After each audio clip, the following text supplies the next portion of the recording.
माँ चली अमेरिका। निधि का नेचर बचपन से ही शर्मिला था। वो ना ज्यादा लोगों से बात करना पसंद करती और ना ही ज्यादा मिलना जुलना।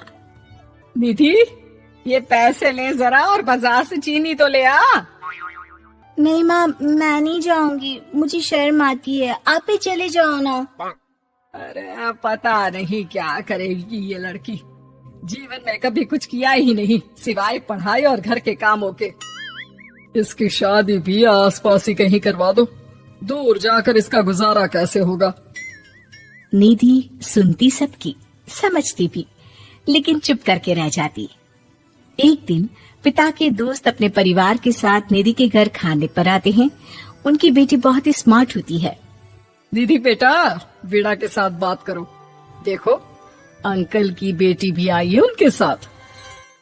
निधि वीणा के साथ वहीं बैठ जाती है। चलो ना अंदर चलते हैं, यहाँ कहाँ बड़े लोगों के बीच बैठे। निधि माँ की तरफ देखती है और अंदर चली जाती है। वैसे मैंने ना अपना चैनल खोला है, तुम सब्सक्राइब करना उसमें।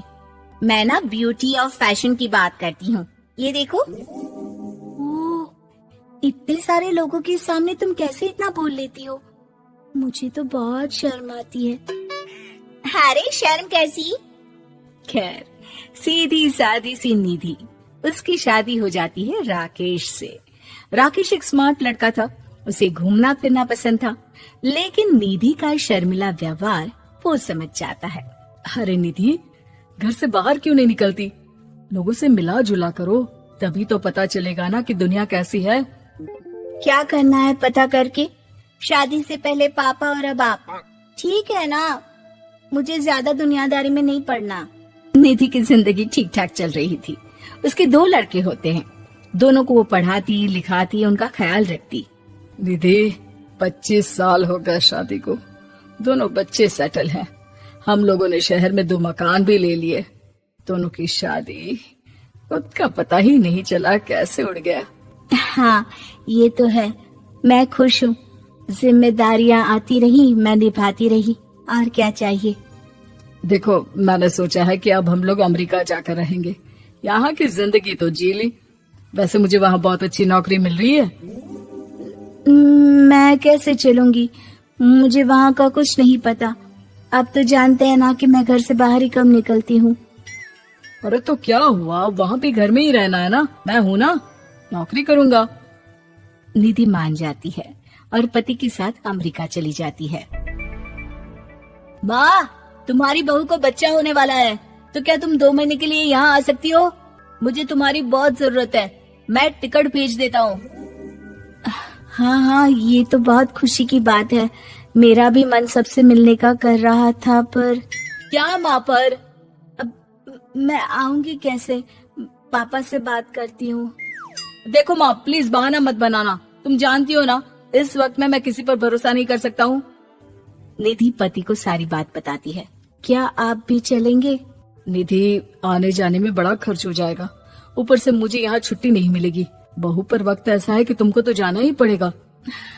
मैं अकेले दुकान तक तो नहीं जा पाती, इतनी दूर भारत कैसे जाऊंगी? मुझसे नहीं होगा। लेकिन सबके कहने पर निधि को जाना ही पड़ता है।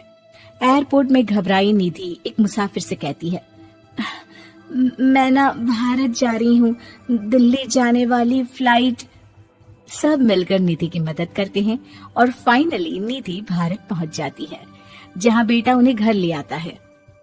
वाह माँ जी, यहाँ तो मैं भोपाल तक नहीं जा पाती, आप अमेरिका से आ गई। भाई, चालाकी तो औरतों में होनी ही चाहिए, यहाँ हम बुद्धू के बुद्धू रह गए। निधि इतनी दूर और लंबा सफर करके थक जाती है, वो चुपचाप बैठ जाती है।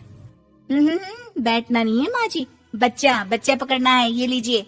और हाँ, घर का काम तो मैं करूँगी नहीं, जानती है ना शरीर कच्चा सा है, तो मुन्ने को सुलाकर कुछ बना लीजिएगा। निधि को बहू का व्यवहार बहुत बुरा लगता है। जैसी भी थी, पिता और पति की हमेशा लाडली रही थी निधि। निधि बेटे की तरफ देखती है। माँ, वो काम वाली कोई मिल नहीं रही है ना, मैं देखने की कोशिश तो कर रहा हूँ, जैसे ही मिल जाएगी वो संभाल लेगी सारा काम। अरे कैसी बात कर रहे हो? जब पहले मैंने कहा था कि अमेरिका से इनके टिकट में जो पैसा खर्च कर रहे हो उतने में नौकरानी रख लो, तो नहीं, मेरी बात पर विश्वास नहीं था। कि ना ना कोई मेरे बच्चे को अच्छे से नहीं संभालेगा। अब इनका भी खर्चा और नौकरानी का भी खर्चा। अरे ना जी ना, मैं नहीं संभाल सकती। निधि जैसे तैसे 2 महीने रहकर वापस अमेरिका चली जाती है, लेकिन वहां जाते ही जैसे राकेश उसे देखता है उसके गले लग जाता है। ये क्या हालत बना रखी है निधि, कैसी लग रही हो? खाना नहीं खाती थी क्या? क्या हो गया? निधि पति से कुछ नहीं कहती, बस रोती ही चली जाती है। मैं नहीं चाहूंगी कभी भी भारत, आप मुझे हमेशा यहीं रखना अपने पास। राकेश बेटे को फोन करता है। तुम्हारी माँ की जो दुर्दशा करके तुमने भेजा है ना, मुझे पता होता तो मैं अपनी बीवी को कभी तुम्हारे पास नहीं भेजता। पापा, आप तो रीना का नेचर जानते हैं ना, वो माँ पर हावी रहती थी। अब मैं तो ऑफिस चला जाता था, वो माँ पर जुल्म करती है और माँ भी इतनी सीधी है कि चुपचाप सहती रही। मुझे माफ कर दीजिए पिताजी। खैर, राकेश कहता भी क्या, प्यार दुलार के साथ अपनी निधि को संभालने में लग जाता है। लेकिन कहते ना, वक्त हमेशा एक सा नहीं रहता। अमेरिका में ही राकेश की मृत्यु हो जाती है और निधि अकेली रह जाती है। बड़ा बेटा कहता है, माँ भारत चलो ना, हम लोग साथ रहेंगे। निधि को जैसे ही वो सब सीन्स याद आते हैं वो परेशान हो जाती है। समझ में नहीं आता कि पति के बिना अब जीवन कैसे चलाएगी।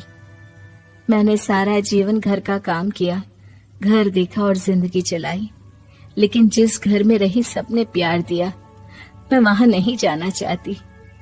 तभी राकेश जिस कंपनी में काम करता था उसका मालिक निधि के घर आता है। वो भी भारतीय ही होता है। दीदी, राकेश ने आपके बारे में बताया था। जब से आप भारत से लौटी थी उसे आपकी बहुत चिंता रहती थी, इसलिए उसने मुझसे कहा था कि कभी अगर वो ना रहे तो मैं आपको ये पैसे दे दूं। और हाँ, हम लोगों की कंपनी में आपके लिए नौकरी भी है। निधि पति के पैसे देखकर मन में तसल्ली करती है और नौकरी के लिए हाँ कर देती है। अरे पागल है क्या माँ, कैसे नौकरी करोगी? ये अमेरिका है, दिल्ली नहीं। वहाँ तो तुम घर से निकल भी नहीं पाती थी, यहाँ कैसे? मेरे पति, मेरे पिता मुझे खुश देखना चाहते थे। वो लोग जब तक थे मुझे किसी चीज के लिए ना फोर्स किया, ना कभी कमी होने दी। पर अब मुझे जीवन जीने के लिए घर से निकलना ही होगा। बेटा, तुम तो अगली फ्लाइट से भारत लौट जाओ, मैं यहीं खुश हूँ।